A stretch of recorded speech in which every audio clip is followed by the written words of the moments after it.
आज हम जिस फिल्म के बारे में बात करेंगे उसकी IMDb रेटिंग उसे विश्व की नंबर 1 फिल्म बनाती है। ये फिल्म बताती है कैसे एक इंसान जिसकी उम्मीद ने उसे इतिहास के सबसे बड़ी जेल से बाहर निकालने में मदद की। कहानी की शुरुआत होती है। ये कहानी है एंडी डुफ्रेन की, जो एक बड़ा बैंकर था, लेकिन उसकी जिंदगी तब बदल जाती है जब उस पर अपनी पत्नी और उसके प्रेमी की हत्या का इल्जाम लगता है। एंडी खुद को बेगुनाह साबित करने की कोशिश करता है, लेकिन सबूत उसके खिलाफ है। जज उसे उम्र कैद की सजा सुनाते हैं और उसे शॉशैंक जेल भेज दिया जाता है। शॉशैंक जेल, जहां वक्त जैसे थम जाता है। यहां के कैदियों ने अपनी पूरी जिंदगी इन दीवारों के अंदर गुजार दी है। बाहर की दुनिया अब उनके लिए पराई लगती है। जेल के नियम सख्त है और गार्ड्स बेरहम। अगर कोई भागने की कोशिश करे तो उसे बुरी तरह पीटा जाता है। एंडी इस नई दुनिया में किसी से बात नहीं करता। उसकी आंखों में एक अजीब सा सन्नाटा और दर्द छुपा है। लेकिन एक दिन उसकी मुलाकात रेड से होती है। रेड एक ऐसा कैदी है जो जेल के अंदर किसी भी चीज को बाहर से मंगवाने में माहिर है। वो पिछले 20 सालों से शॉशैंक में है और यहां की हर बात जानता है। एंडी रेड से कहता है कि उसे एक छोटा सा हथौड़ा और एक बड़ी अभिनेत्री का पोस्टर चाहिए। रेड हंसते हुए पूछता है, क्या तुम इस हथौड़े से जेल की दीवार में सुरंग बनाना चाहते हो? एंडी मुस्कुराते हुए जवाब देता है, जब हथौड़ा आएगा तो खुद समझ जाओगे। रेड हथौड़ा मंगवा देता है, लेकिन जब वो उसे देखता है तो सोचता है कि इतने छोटे हथौड़े से जेल की दीवार में सुरंग बनाने में 600 साल लग जाएंगे। असल में एंडी को पत्थरों की नक्काशी का शौक है और उसने ये हथौड़ा इसी काम के लिए मंगवाया है। लेकिन जेल का जीवन आसान नहीं है। कुछ कैदियों की नजर एंडी पर है। वे उसे बार बार शारीरिक और मानसिक रूप से प्रताड़ित करते हैं। यह सिलसिला 2 साल तक चलता है। एंडी कभी शिकायत नहीं करता, लेकिन उसकी आंखों में दर्द और चेहरे पर चुप्पी साफ झलकती है।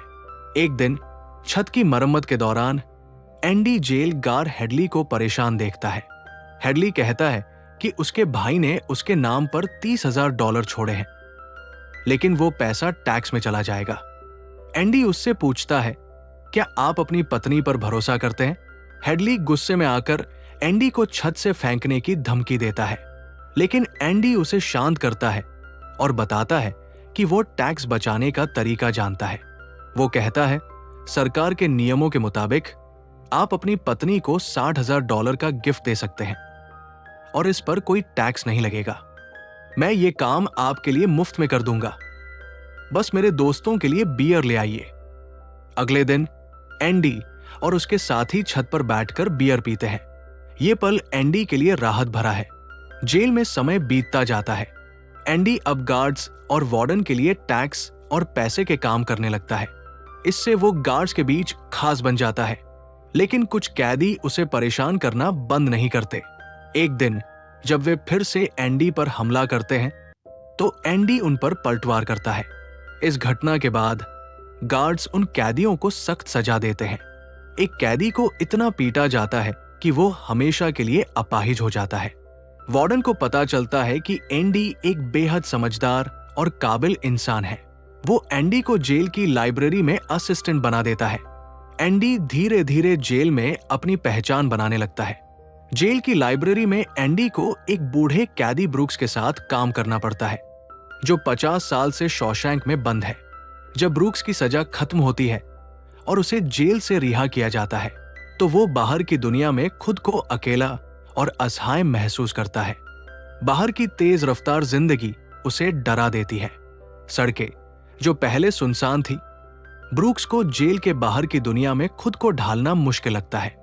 अकेलेपन और बेबस हालात में वो आत्महत्या कर लेता है। इस घटना से रेड और एंडी दोनों को झटका लगता है। टॉमी का जेल में आना। टॉमी एक युवा और जोशीला कैदी है, जिसे कई छोटे मोटे अपराधों के लिए अलग अलग जेलों में सजा काटनी पड़ी थी। शॉशैंक में आने के बाद वो जल्दी ही अन्य कैदियों के साथ घुल मिल जाता है। उसकी बेफिक्र और खुशमिजाज प्रवृत्ति उसे अलग बनाती है। टॉमी अपनी जिंदगी को बेहतर बनाना चाहता है। वो जेल में रहते हुए अपनी हाई स्कूल की पढ़ाई पूरी करना चाहता है, ताकि बाहर जाकर अपनी पत्नी और बच्चे के लिए एक नई शुरुआत कर सके। टॉमी को जब पता चलता है कि एंडी कई कैदियों को शिक्षित करने में मदद करता है, एंडी जो पहले से ही रेड और अन्य कैदियों के बीच लोकप्रिय है, टॉमी का मार्गदर्शन करता है और उसे पढ़ाई में मदद करता है। एक दिन टॉमी रेड और एंडी से बातचीत के दौरान एक चौंकाने वाली जानकारी साझा करता है। वो बताता है कि एक अन्य जेल में उसकी मुलाकात एक ऐसे कैदी से हुई थी जिसने स्वीकार किया था कि उसने चोरी के दौरान एक औरत और उसके प्रेमी की गोली मारकर हत्या कर दी थी।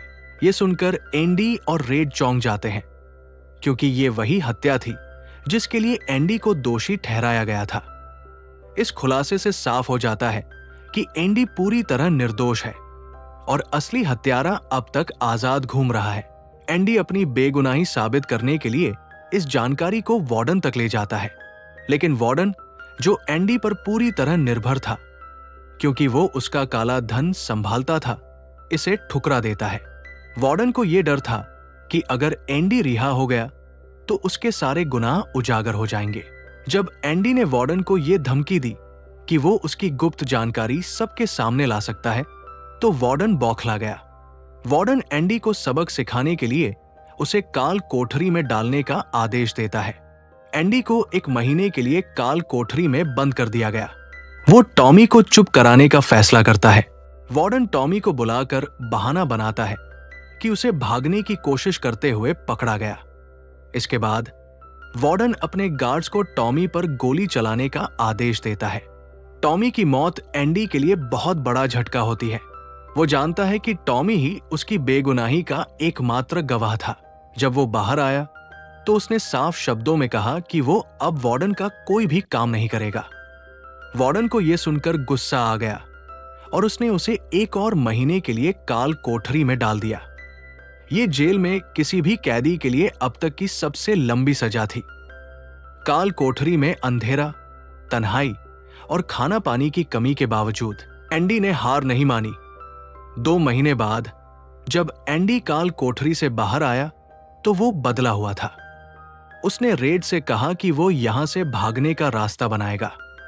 एंडी का कहना था, अब मेरे पास 2 रास्ते हैं, या तो इस जेल में घुट-घुट कर मर जाऊं या यहां से आजादी पाऊं। एंडी अपनी योजना पर काम करना शुरू करता है।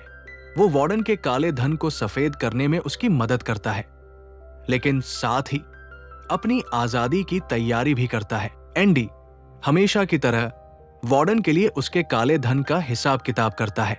दस्तावेज तैयार करना। एंडी ने वार्डन के सारे काले धन को रैंडल स्टीफन्स नाम के एक फर्जी व्यक्ति के अकाउंट में ट्रांसफर कर दिया। उसने इन दस्तावेजों को संभाल कर अपने पास रख लिया। वार्डन ने एंडी को अपने कपड़े प्रेस करने के लिए दिए। एंडी ने चालाकी से वार्डन के कपड़े और जूते अपने प्लान का हिस्सा बना लिए। उसने रेड से एक वादा लिया, अगर तुम कभी इस जेल से बाहर गए तो बक्सटन नामक जगह पर जाना। वहां एक बड़ा पेड़ है, उसके पास पत्थरों की एक दीवार है। उस दीवार में एक काले पत्थर के नीचे कुछ खास छिपा हुआ है। यह वादा एंडी के बड़े प्लान का हिस्सा था, लेकिन उसने रेड को ज्यादा जानकारी नहीं दी। रेड को उस रात एंडी के व्यवहार से चिंता होती है। वो सोचता है कि शायद एंडी आत्महत्या करने का मन बना रहा है। उस रात रेड को एंडी के शांत और अजीब व्यवहार से शक होता है। सुबह जब गार्ड्स रोज की तरह कैदियों को गिनने के लिए उनकी कोठरियों के दरवाजे खोलते हैं, तो वे एंडी की कोठरी से बाहर न आने पर हैरान हो जाते हैं। गार्ड्स एंडी की कोठरी में झांकते हैं और देखते हैं कि वो वहां नहीं है। गार्ड्स तुरंत अलार्म बजाते हैं, जिससे पूरे जेल में सायरन गूंजने लगता है। वार्डन को इस घटना की सूचना दी जाती है और वो खुद गुस्से और हैरानी के साथ एंडी की कोठरी में आता है। वार्डन को यकीन नहीं होता कि कोई कैदी इतनी मजबूत जेल से भाग सकता है। वह रेड को भी बुलाता है और गुस्से में पूछता है, एंडी कहाँ है? रेड शांत रहता है और कहता है, मुझे नहीं पता। वार्डन एंडी की कोठरी की तलाशी लेता है। गुस्से में वार्डन एक पत्थर उठाकर पोस्टर पर फेंकता है। पत्थर पोस्टर को भेद कर दीवार के पीछे चला जाता है। वार्डन पोस्टर को हटाता है और देखता है कि दीवार के पीछे एक बड़ी सुरंग है। यह देखकर वार्डन गार्ड्स और रेड पूरी तरह दंग रह जाते हैं। एंडी ने जेल से भागने की पूरी तैयारी कर ली थी। उसने वार्डन के कपड़े और जूते पहन लिए ताकि जेल से बाहर निकलने के बाद वो अलग नजर आए। उसने वार्डन के सारे काले धन के दस्तावेज और फर्जी अकाउंट से संबंधित कागजात अपने साथ रख लिए। रात में जब सभी कैदी सो गए और जेल की सारी लाइटें बंद हो गई, एंडी ने अपनी योजना को अंजाम दिया। एंडी ने पोस्टर हटाकर दीवार के पीछे छुपी सुरंग में प्रवेश किया। सुरंग उसे जेल की बाहरी दीवार तक ले गई। सुरंग के अंत में एंडी ने गटर पाइप को तोड़ा। ये गटर पाइप 500 गज, लगभग 2 फुटबॉल मैदान लंबा था और जेल की सीमा से बाहर जाता था।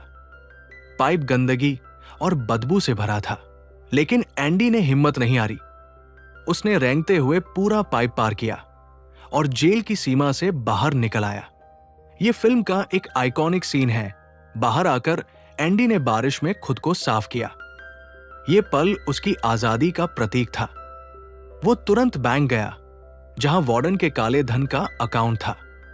उसने रैंडल स्टीफंस नामक फर्जी व्यक्ति के नाम पर खोले गए अकाउंट से $2.95 मिलियन निकाल लिए। साथ ही वार्डन के किए गए काले धन के सबूत भी एजेंसियों को भेज दिए। जब वार्डन को पता चला कि अब उसका बचना मुश्किल है, तो उसने अपने केबिन में खुद को गोली मार ली। कुछ समय बाद रेड को एंडी का खत मिलता है। एंडी की चिट्ठी में लिखा था, क्या तुम्हें वो जगह याद है जिसके बारे में मैंने तुमसे बात की थी? जिहुआ टानेजो, मैं वहां तुम्हारा इंतजार कर रहा हूँ। चिट्ठी में एंडी ने यह भी लिखा, आशा एक अच्छी चीज है, शायद सबसे अच्छी, और अच्छी चीजें कभी मरती नहीं। ये चिट्ठी रेड को एक नई उम्मीद और दिशा देती है। कुछ समय बाद रेड को भी रिहा कर दिया जाता है। वो एंडी की दी गई लोकेशन पर पहुंचता है जहां उसे एक पत्र और पैसे मिलते हैं। एंडी उसे मैक्सिको के जिहुआ टानेजो बुलाता है। आखिरकार रेड एंडी से समुद्र के किनारे मिलता है जहां एंडी अपनी नई जिंदगी शुरू कर चुका होता है। ये कहानी बताती है कि उम्मीद एक अच्छी चीज है, इसलिए आपको कभी उम्मीद नहीं छोड़नी चाहिए। पूरी लगन के साथ अपनी मंजिल की ओर बढ़ना चाहिए। मुझे उम्मीद है कि आपको ये कहानी पसंद आई होगी। ऐसी ही दिलचस्प कहानी सुनने के लिए हमारे चैनल को सब्सक्राइब करें और कमेंट करके हमारा हौसला बढ़ाएं।